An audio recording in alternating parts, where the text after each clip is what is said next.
নমস্কার বন্ধুরা, সুপ্রিয়া কিচেন আবারও আপনাদের সবাইকে স্বাগত জানাই আর একটা রেসিপিতে। আজকে দেখুন বন্ধুরা, কুমড়ো পাতা নিয়েছি। আপনারা তো কুমড়ো পাতার অনেক রকম রেসিপি খেয়েছেন, কিন্তু আজকে এই কুমড়ো পাতা দিয়ে আমি মুখরোচক একটা রেসিপি আপনাদের সাথে শেয়ার করব, যা আপনারা গরম ভাত কিংবা ডাল ভাতের সাথেও খেতে পারেন। দারুণ হয় খেতে। তো প্লিজ বন্ধুরা, আপনারা ভিডিওটা না কেটে প্রথমের থেকে শেষ পর্যন্ত দেখবেন। আশা করছি আপনাদের ভালো লাগবে। বন্ধুরা, বাইরে বৃষ্টি হয়েই যাচ্ছে, আর এই বৃষ্টিতে ভিজে ভিজে মানে বৃষ্টি যখন হয় তখন একটু ভিজিয়ে আবার জিনিসপত্র তুলে এরকম করে ভিজে ভিজে জ্বর হয়েছে, সর্দি জ্বর এই 2-3 দিন ধরে উঠতে পারছি না। তবুও মানে রান্নাটা তো করতে হবে। তো আজকে ঘরে বসেই আমি রান্নাটা করছি। হয়তো ঘরে ততটা ভালো দেখা যাবে না, তো আপনারা সেইভাবে মানিয়ে নেবেন। যে সকল নতুন বন্ধুরা আসছেন বা আমার পুরাতন বন্ধুরা আছেন, কুমড়ো পাতাগুলো ধুয়ে এনেছি আমি পরিষ্কার করে। এবার এর মধ্যে একটু লবণ মাখিয়ে কুমড়ো পাতাটা হাত দিয়ে একটু মাখিয়ে নেব। কুমড়ো পাতার গায়ে একটা কাঁটা আছে, একটা গন্ধ আছে। একটু লবণ মাখিয়ে চটকে নিলে তাহলে সেই কাঁটাটাও বেরিয়ে যাবে আর গন্ধটাও থাকবে না। খুব চটকাবো না হাত দিয়ে, শুধু একটু এরকম করে চাপ দিয়ে নেব।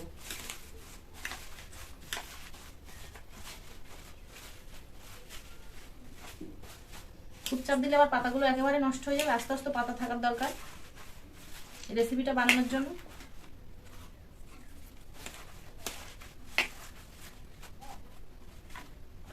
একটু লবণ দিয়ে রেখে দিলে খুব একবার চটকানোর দরকার নেই, হাত দিয়ে একটুখানি চাপ দিলেই দেখুন ঠিক এরকম যে জলটা, সেই জলটা বেরিয়ে যাচ্ছে। সেই সঙ্গে কুমড়ো পাতার ভিতরে যে কাঁটাটা আছে না, সেটাও কিন্তু নরম হয়ে যাবে, সেটাও আর থাকবে না। এই যে পুরো জলটা আমি বের করে নিয়েছি, এই জলটা ফেলে দেবো। পাতাগুলো এবার একটা একটা করে খেলিয়ে নেবো। দেখুন পাতাগুলো কিন্তু একদম ছিঁড়ে যায়নি, সব এরকম ঠিকঠাক আছে। একটু একটু ফেটে গেছে, ওতে অসুবিধা হবে না। সব পাতাগুলো একটা একটা করে এরকম করে ছাড়িয়ে নেব। সব পাতাগুলো ছাড়িয়ে নিয়েছি। এবার রেসিপিটা বানানোর জন্য কিছু মশলা আমি এক জায়গায় করে নেব। এখানে একটা আলাদা পাত্র নিয়েছি আমি। এই পাত্রের মধ্যে নিয়ে নেব 1 বাটি বেসন, আর নিয়ে নেব 1/2 বাটি চালের গুঁড়ো। চালের গুঁড়োটা দিলে একটু মুচমুচে হবে, খেতে ভালো লাগবে। 1 চামচ আদা রসুন বাটা। খুব একটা বেশি লবণ দেবো না, 2 চিমটি মতো লবণ দেবো। পাতার মধ্যে লবণ দিয়ে একটু চটকে নিয়েছিলাম। ধনে গুঁড়ো, হলুদ গুঁড়ো, লাল লঙ্কার গুঁড়ো, জিরে গুঁড়ো, গোলমরিচ গুঁড়ো দেবো 2 চিমটি, আর দিয়ে দেবো গোটা মৌরি। মৌরিটা কিন্তু খাওয়ার সময় যদি মুখে পড়বে তাহলে কিন্তু ভালো লাগবে খেতে।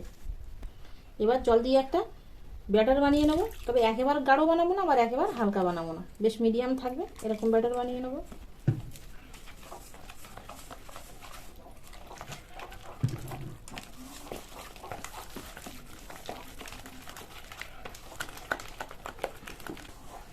ঠিক এরকম একটা ব্যাটার বানিয়ে নিয়েছি। দেখুন একেবারে হালকা বানাইনি আর একেবারে কিন্তু মোটা না। পাতাগুলো এবার পরপর সাজিয়ে নেবো। তো আমার কাছে বড় জায়গা নেই, সেই জন্য আমি দেখুন এখানে একটা বড় পেপার নিয়েছি, আর তারপরে আর একটা পরিষ্কার সাদা পেপার নিয়েছি। এর উপরে রেখে আমি পাতিয়ে নেব। প্রথমে বড় কুমড়ো পাতাটা দিয়ে দেবো, তারপরে এই ব্যাটারের থেকে অল্প একটু নিয়ে এর উপর দিয়ে এইভাবে লাগিয়ে নেবো। খুব একটা পুরো করে লাগাবো না, মোটামুটি হালকা করে লাগাবো।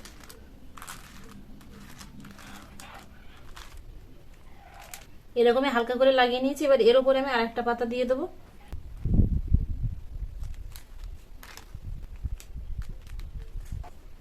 এই পাতাটার উপরেও ঠিক একইভাবে এরকম করে ব্যাটার লাগিয়ে নেব।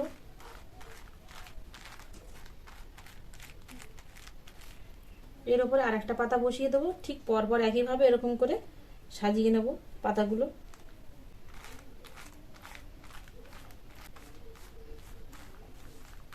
সবগুলো দিয়ে সাজিয়ে নিয়েছি। এবার আমি মুড়ে নেব। কুমড়ো পাতা তো খুব হালকা হয়, একটু এইভাবে মুড়িয়ে নেব,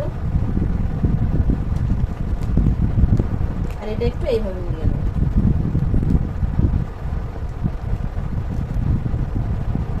এবার এইভাবে রোল পাতিয়ে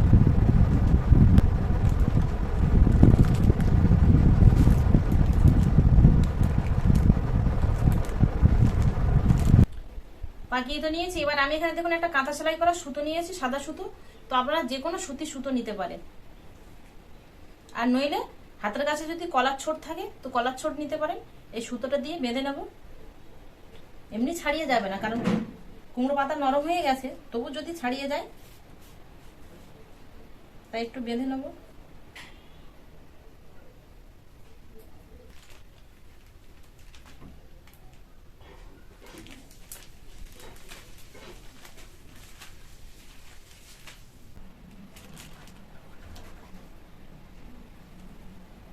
বেঁধে পাত্রে তুলে নিয়েছি। এবার এটা আমি ভাপিয়ে নেব 5 থেকে 10 মিনিট। ভাপানোর জন্য কড়াই জল দিয়ে দেবো, একটা স্ট্যান্ড বসিয়ে দেবো, আর এখানে একটা ছিদ্রযুক্ত থালা নিয়েছি, এই থালাটা বসিয়ে দেবো। এর উপরে রোলটা বসিয়ে দেবো, চাপা দিয়ে দেবো। 7 মিনিট মতো হয়ে গেছে। এবার খুলে দেখবো চাপাটা। দেখুন বন্ধুরা, ফুলে কতটা বড় হয়ে গেছে, সুতোটা কিন্তু বসে বসে গেছে, আর একটু ঢিলা করে দিলে ভালো হতো। বেশ ফুলে অনেকটাই বড় হয়ে গেছে। এবার এটা নামিয়ে নেব।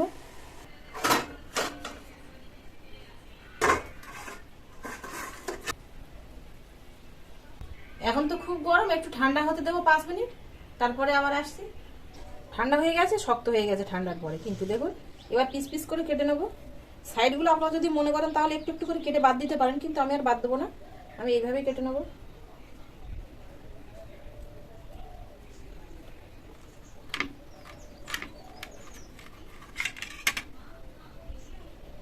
দেখুন রোলটা কতটা সুন্দর হয়েছে, বেসনের ভাগটা কিন্তু কম পড়েছে, আর দেখুন ঠিক পাতার ভাগটা বেশি পড়েছে। টেস্টি হবে কিন্তু খুব ভালো এই রোলটা।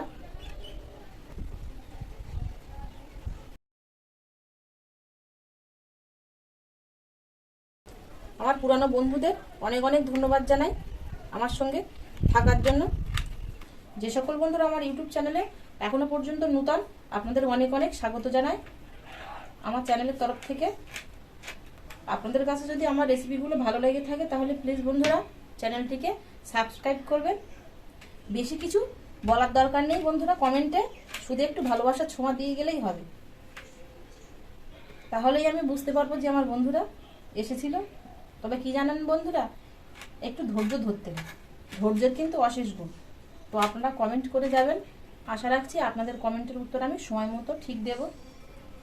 রোলগুলো কিন্তু খুব একটা মোটা করিনি, ঠিক দেখুন 1/2 ইঞ্চি মতো করেছি। সবগুলো কেটে নিয়েছি। এবার এগুলোকে আমি ভেজে নেব তাওয়ায়। তবে আপনারা যদি মনে করেন যে আজকে সবগুলো খাবেন না, একটু রেখে খাবেন, তাহলে কিন্তু কৌটোয় ভরে ফ্রিজে রেখে দিতে পারেন। এইভাবে রেখে দিলে 5-6 দিন রেখে খেতে পারবেন। তাওয়া বসিয়ে দেবো, তাওয়ায় রেখেই আমি ভেজে নেব। তবে আপনারা কড়াতেও ভাজতে পারেন, কোনো অসুবিধা নেই।